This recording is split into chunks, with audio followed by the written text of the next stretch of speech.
press the bell icon on the YouTube app and never miss another update.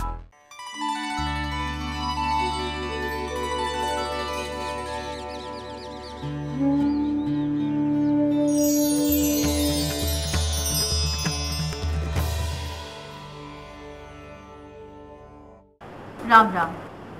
Shri गुरु पवन जी और पावन चिंतन धारा आश्रम पिछले अनेक वर्षों से बच्चों की शिक्षा व्यवस्था को लेकर बेहद चिंतित है और इसी चिंता के संदर्भ में अनेक प्रकार के कार्य भी कर रहा है। हम जानते हैं कि बच्चों की शिक्षा व्यवस्था को बेहतर बनाने के लिए कई तरह की कवायदें करना बेहद ज़रूरी है। बच्चों में लगातार कई तरह के विकार उत्पन्न हो रहे हैं, उनमें क्रोध बढ़ रहा है, उनमें अवसाद बढ़ रहा है, एक तरह का चिड़चिड़ापन उनके व्यक्तित्व का हिस्सा बनता जा रहा है।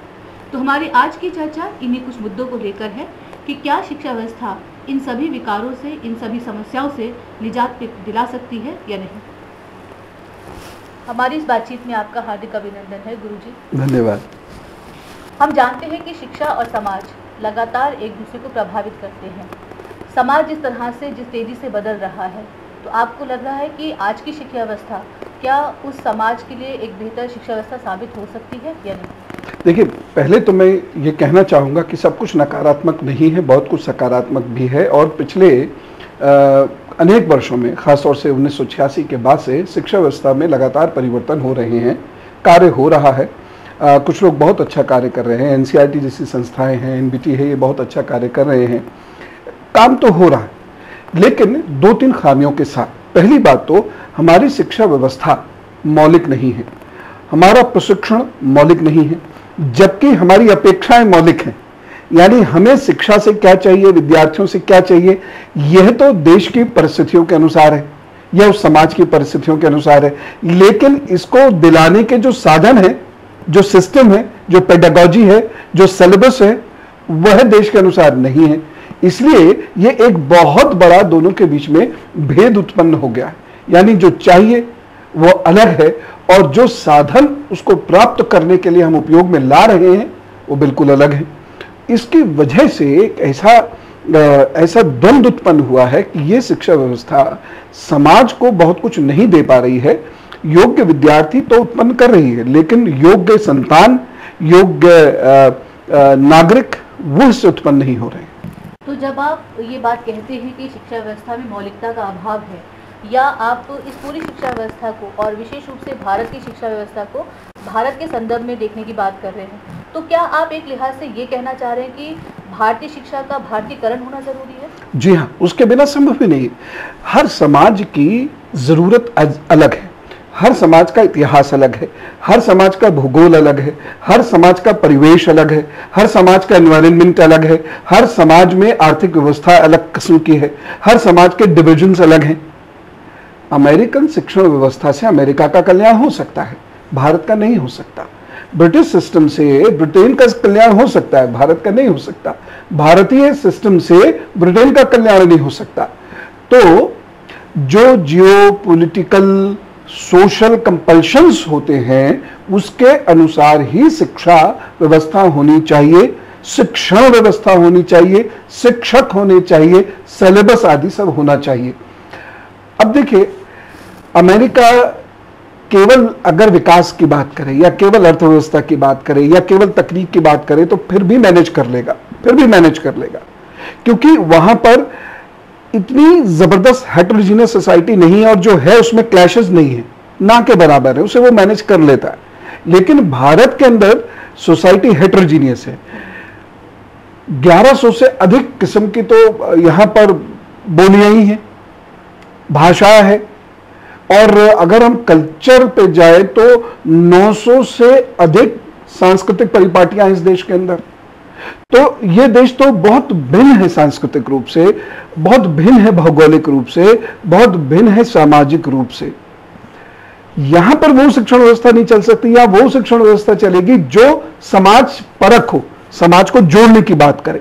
क्योंकि देखिए, मैं ये मानता हूं कि शिक्षा का उद्देश्य जो है वह समाज और राष्ट्र को मजबूत बनाना है, बाकी चीजें सारी बाद में है। अंतर्राष्ट्रीय संबंध है, विश्व बंधुत्व है, ये सब बात की बातें हैं। पहले अपने राष्ट्र को मजबूत बनाना है और उसके लिए सबसे जरूरी है समाज समाज को जाने, समाज समाज को माने, समाज के बीच में भेद समाप्त हो, समाज एक खड़ा हो सके। और ये तब संभव है जब हम सांस्कृतिक रूप से एकीकृत होने लगेंगे।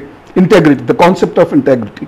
तो हमारी एजुकेशन में, हमारी पेडागॉजी में, हमारे सिलेबस में अगर वो पार्ट मिसिंग है तो समाज में क्लैशेस क्रिएट कर देगा।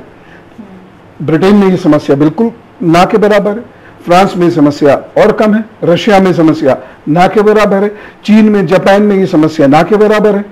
तो इसलिए हर देश की अपनी एक मौलिक आवश्यकता होती है, हर समाज की अपनी एक मौलिक आवश्यकता होती है, उसी के अनुसार या उसकी पूर्ति के लिए ही शिक्षा व्यवस्था डिजाइन की जानी चाहिए। लेकिन आपने अभी जो बात कही है कि समाज अलग तरह का है, डाइवर्सिटी है उसमें जी। और हेट्रोजेनिटी उसमें शामिल है, तो आप इस डाइवर्सिटी को और इस हेट्रोजेनिटी को भारतीय समाज का स्वभाव, उसकी प्रकृति के रूप में देखते हैं या चुनौती के रूप में देखते हैं या फिर समस्या के रूप में देखते हैं? देखिए, तीनों ही हैं। भारत में जो हेट्रोजेनिटी है, यानी उसका जो सामाजिक ढांचा है, उसकी जो विविधता है, वह क्लासिकल है, हाँ, और पुरातन भी है। अब इसको बनाए रखने के लिए बहुत सारी समस्याएं हैं, क्योंकि इसमें राजनीति घुस चुकी है और राजनीति इसी का लाभ उठाकर सत्ता प्राप्त कर रही है। और जबकि हम ये लगातार कहते रहे हैं कि शिक्षा राजनीति को अलग रहना चाहिए, लेकिन संभवतः वो किसी भी काल में अलग रह नहीं पाई और रह नहीं पाएगी। अब इसे हमें स्वीकार कर लेना चाहिए। सिद्धांत ठीक है, राजनीति शिक्षा से अलग रहे, लेकिन नहीं रह पाएगी। अब इस व्यवहारिकता को हमें स्वीकार कर लेना चाहिए। तो अब जब समस्याएं होती हैं तो चुनौती स्वतः उत्पन्न हो जाती है। तो इसी हेट्रोजीनियस सोसाइटी में, इसी विविध या बहुआयामी समाज में, बहुसांस्कृतिक समाज के अंदर ही हमें एकीकरण करना है और उसमें भी अनेक विचारधाराएं साथ चलते रहने के बावजूद भी अल्टीमेटली उसके अंदर हमें यूनिफिकेशन ऑफ थॉट्स भी लाना है। मतलब डिवीजन के अंदर बहुत बड़ी चुनौती है और शिक्षा के माध्यम के अतिरिक्त अन्य किसी माध्यम से संभव ही नहीं है। एक और महत्वपूर्ण सवाल जो आपकी बातचीत से उभर कर आ रहा है वो यह है कि आप ये कहते हैं कि भारतीय समाज की एक मौलिक आवश्यकता है शिक्षा को लेकर, लेकिन शिक्षा के भी अपने को शाश्वत सत्य होंगे जिन्हें प्राप्त करना हर समाज का उद्देश्य होगा, चाहे वह समाज भारत का हो या ब्रिटेन का हो या फिर अमेरिका का हो। इस संदर्भ में आपका क्या विचार है? मानवता तो सार्वभौमिक है, चाहे वो अमेरिका की हो, चाहे वो साउथ पोल पर रहने वाले मनुष्य हो, नॉर्थ पोल पर रहने वाले मनुष्य हो, दुनिया के किसी भी हिस्से में रहने वाले मनुष्य हो, उसके अंदर मनुष्यता तो आनी ही है, आनी चाहिए।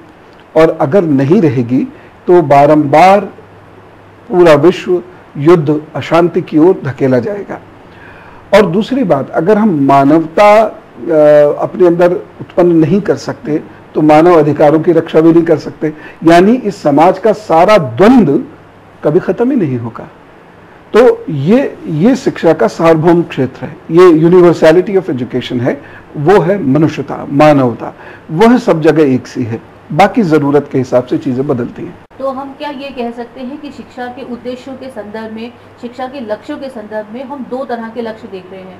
एक वो जो लॉन्ग टर्म गोल है, यानी कि क्या हम उसे शाश्वत सत्य के रूप में दे सकते हैं, जिसे आप मानवता कह रहे हैं, और वो हर समाज की जरूरत है। लेकिन कुछ इमीडिएट गोल भी हैं, जिसे आप कहते हैं कि हर समाज की हर समय के अपनी एक मांग है, एक डिमांड है कि हमें इस तरह की शिक्षा व्यवस्था चाहिए, क्योंकि समाज जिस तरह से बदल रहा है और तेजी से बदल रहा है, उस तरह से शिक्षा के जो इमीडिएट गोल हैं वो भी लगातार बदल रहे हैं। चाहे वो कोठारी कमीशन की बात हो, 86 की पॉलिसी की बात हो, 1992 की पॉलिसी की बात हो, हर पॉलिसी में कुछ या सर्व शिक्षा अभियान हो, या जो अभी लगातार ये जो कंसल्टेटिव मीट हुई है न्यू एजुकेशन पॉलिसी को लेकर, उसमें जिस तरह से मुद्दे उभर कर आ रहे हैं, वहाँ भी एक जरूरत पनपी है और वो उसके पनपने का जो आधार है वो समाज है। तो यानी कि हम शिक्षा को समाज से अलग नहीं कर सकते हैं। दूसरा सवाल ये आता है कि आप अलग अलग मंचों से जब बच्चों की शिक्षा को लेकर अपनी चिंता व्यक्त करते हैं, तो आपकी एक बेहद खास बात जो मुझे अपील करती है वो ये है कि शिक्षा विषय पढ़ाना नहीं है। तो फिर शिक्षा क्या है? देखिए, दो चीजें हैं, शिक्षा में दोनों ही आती है। मनुष्य को संपूर्णता से अगर कोई देख सकता है उसकी मां के अतिरिक्त, तो केवल शिक्षा या शिक्षक। आप ऐसा क्यों कह रहे हैं कि मां के अतिरिक्त? क्योंकि मां एक बच्चे के इस शरीर में आने से पहले के जीवन के बारे में जान रही है जो उसके घर में है, अब जो देख रही है वर्तमान, भविष्य की वह तैयारी कर रही है, उसके समस्त गुण दोष से वह परिचित रहती है, उसके आर्थिक सामाजिक आदि जो उसकी महत्वाकांक्षाएं हैं वो सब वो जानती है। तो एक माँ अपने बच्चे को संपूर्णता से समझ पाती है। पिता भी है इसमें, ऐसा नहीं है कि मैं पिता की बात नहीं करूंगा, पिता का कंट्रीब्यूशन भी उतना ही होता है जितना माँ का होता है, लेकिन माँ के साथ चूंकि भावनाएं ज्यादा जुड़ी हुई होती हैं और बच्चा माँ के गर्भ में रहता है, इसलिए संबंध थोड़ा सा ज्यादा प्रगाढ़ हो जाता है, 20%। तो माँ के अतिरिक्त संपूर्णता का जो विश्लेषण है वह शिक्षा है। यानी मैं क्या, मेरी इच्छाएं, मेरी अपेक्षाएं, मेरा शरीर, मेरा मस्तिष्क, मेरे मस्तिष्क और शरीर का संतुलन, यह भी शिक्षा का विषय है। और मेरे इर्द गिर्द जो जितने प्रकार का एनवायरनमेंट है वह विषय के रूप में मैं पढ़ता हूं और सीखता हूं, चाहे वो फिजिक्स हो, केमिस्ट्री हो, मैथ्स हो, म्यूजिक हो, स्पोर्ट्स हो, साहित्य हो, या वो एनवायरमेंटल साइंसेस हो, कुछ भी हो। तो एक व्यक्ति से उसके परिवेश तक जितनी भी क्रियाएं होती हैं उसको समझना, समझाना और उसके लिए एक विद्यार्थी को प्रशिक्षित करना, यह शिक्षा है मेरे हिसाब से। दूसरा महत्वपूर्ण बिंदु जो उभर कर आता है कि बच्चों से जुड़ी शिक्षा, यानी कि हम जब भी शिक्षा की बात करते हैं तो उसमें बच्चे शामिल हैं और बच्चे केंद्र में हैं, जिसे हम चाइल्ड सेंटर्ड एजुकेशन कहते हैं। हालांकि ये अलग बात है कि शिक्षा के अलग अलग मंचों से सिर्फ जार्गन की तरह इस्तेमाल किया जाता है। तो क्या बच्चों की शिक्षा, बच्चों से जुड़ी शिक्षा बच्चों के मन को समझने में कामयाब हो पाई है? कौन समझता है? देखिए, सो कॉल्ड कुछ बहुत बड़े स्कूल हैं, मैं देखिए 10, 15, 20% स्कूलों की बात नहीं करता, क्योंकि सब एक से तो कभी नहीं होते। बहुत बहुत अच्छे स्कूल हैं, बहुत बहुत अच्छे प्रिंसिपल्स हैं, बहुत बहुत अच्छा मैनेजमेंट है, मैंने खुद देखा है, मैं उनको अप्रिशिएट करता हूँ। लेकिन ज़्यादातर ऐसा नहीं करते। बच्चों के ब्रेन में विचार पैदा कहाँ से होता है, भावना पैदा कहाँ होती है, यही शिक्षक नहीं जानते। उनके भाव, उनकी भावुकता, उनकी कल्पनाएं। अब मान लीजिए मैं एक शिक्षक हूं, मेरी जो उम्र है, तो मेरे हिसाब से मेरे बचपन की जो भावुकता, भाव और कल्पनाएं थी वो अलग हैं, आज के बच्चे की अलग हैं। मैं अपनी भावुकता या कल्पना उन पर थोप नहीं सकता और थोपनी नहीं चाहिए, उससे उनका व्यक्तित्व मर जाएगा जो हो रहा। तो बच्चे की समझ, बच्चे का विचार कहां से उठता है, बच्चा क्या सोचता है, कैसे सोचता है, छोटे बच्चों के सामने भी बहुत बड़ी चुनौतियां होती हैं। उसका घर परिवेश आदि बहुत बड़ी चुनौती होता है और समाज एक कॉम्प्लेक्सिटी की तरफ बढ़ रहा है, इजी नहीं हो रहा है, कॉम्प्लेक्स हो रहा है और उसका सीधा असर बच्चे पे पड़ रहा है, क्योंकि पेरेंट्स की लाइफ कॉम्प्लेक्स है तो ऑब्वियसली बच्चे की लाइफ भी कॉम्प्लेक्स होती चली जाएगी। कितने ऐसे टीचर्स हैं, हृदय पर हाथ रख के अगर हम सोचें और पढ़ाने वाले लोग भी सोचें, कितने ऐसे लोग हैं जिन्हें बच्चे के उस परिवेश से मतलब है। अच्छा, यहां एक चीज मैं खास कहना चाहूंगा, दोष टीचर्स का कम है, जो मेरे अपने अनुभव में आया है, यहां दोष मैनेजमेंट का बहुत ज्यादा है और पेरेंट्स भी इस दोष से बरी नहीं किए जा सकते, क्योंकि उन्हें समझ तो नहीं है बिल्कुल भी, लेकिन थोपते स्वयं को टीचर पे ऐसे हैं जैसे पेरेंट्स बहुत बड़े एक्सपर्ट हों।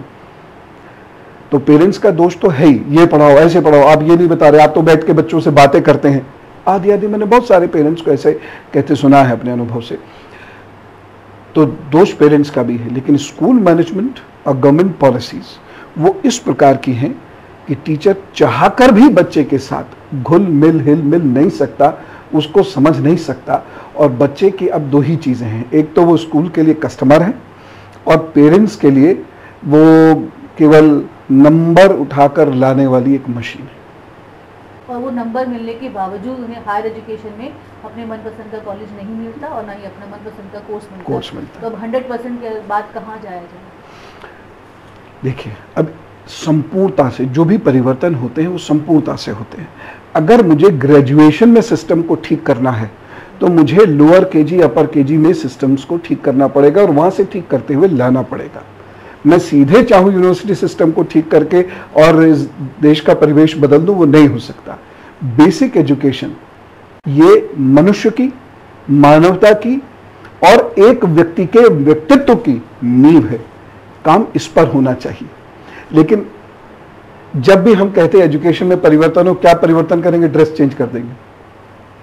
अब यहाँ पे 100 किताबें लाइब्रेरी में आएंगी, यहाँ पर 24 घंटे बिजली मिलेगी, अब टीन शेड की रिपेयर होगी। और इसमें ग्रामीण परिवेश को तो हम बहुत ज्यादा लेते ही नहीं, ये तो मान के ही नहीं चलते कि वो उन बच्चों की भी वही अपेक्षा है जो शहरी परिवेश के बच्चों की अपेक्षा है, जबकि गांव में ज्यादा बच्चे हैं और वह भी देश की उतनी ही महत्वपूर्ण नींव है जितने शहर के बच्चे। खैर, अब नाली साफ कराएंगे, अब मील अच्छा मिलेगा। बताइए, इनमें से कौन सी ऐसी चीज है जो एक नागरिक की नागरिकता को और व्यक्ति के व्यक्तित्व को सबल कर रही है? तो आप शिक्षा में ऐसी कौन सी चीज चाहते हैं जो बच्चों में नागरिकता के गुण उत्पन्न कर सकते हैं? किसी बच्चे को समाज की, राष्ट्र की मुख्य धारा से जोड़ने का काम कीजिए। देखिए, भारत अभी प्रमाद में नहीं जी सकता। भारत के समक्ष बहुत चुनौतियां हैं और भारत के समक्ष बहुत बड़े संघर्ष मुंह बाए खड़े हैं। समाज को टूटने से बचाना है, राजनीति को बिखराव की ओर जाने से बचाना है, नेशनल कैरेक्टर डेवलप करना है, फौजियों के प्रति एक स्पंदन उत्पन्न करना है, देश के दुश्मनों से कैसे बचा जाए सिविलियन के रूप में, वह भी बच्चों को सिखाना है। तो इंडिजीनियस टेक्नोलॉजी कैसे डेवलप करके अपनी इंडस्ट्री बनाई जाए जिससे देश का धन देश में ही यूटिलाइज हो, और हम कैसे एक्सपोर्ट करें, यह भी सिखाना। मतलब बहुत बड़ी चुनौती है इस देश के सामने। ये देश इस वक्त एक ऐसी तलवार की धार पर खड़ा है कि इधर विनाश है और इधर विकास है। तो पूरे समाज को तैयार करना है। इसीलिए एक ऐसी शिक्षा प्रणाली की आवश्यकता है जो किसी एक बच्चे को केवल सब्जेक्ट्स ना पढ़ाए, बल्कि उसे शारीरिक रूप से भी मजबूत करे, उसको सामाजिक रूप से भी मजबूत करे। जैसे बच्चियों को कई स्कूलों में सिखाया जाता है, बच्चियों को गुड टच क्या है, बैड टच क्या है, सिविल डिफेंस क्या है, ये सिखाए। ये समाज की मजबूरी है, इसीलिए तो सिखाया जा रहा है, अन्यथा क्यों सिखाया जाता है? इस प्रकार की बहुत सारी ट्रेनिंग देने की जरूरत है। मैं ये मानता हूँ जब तक बच्चे की उम्र 12 वर्ष तक नहीं हो जाती, उस पर सब्जेक्ट्स का बोझ लादने की बजाय उसको समाज के बारे में बताना चाहिए, रिश्ते नातों के बारे में बताना चाहिए, देश के बारे में बताना चाहिए, उसको जबरदस्त खिलाना चाहिए और उसको संगीत और साहित्य से जोड़ देना चाहिए। एक बार मस्तिष्क का विकास हो गया, बाकी सब्जेक्ट पढ़ने में कितना टाइम लगता है, कोई भी समझ लेता है।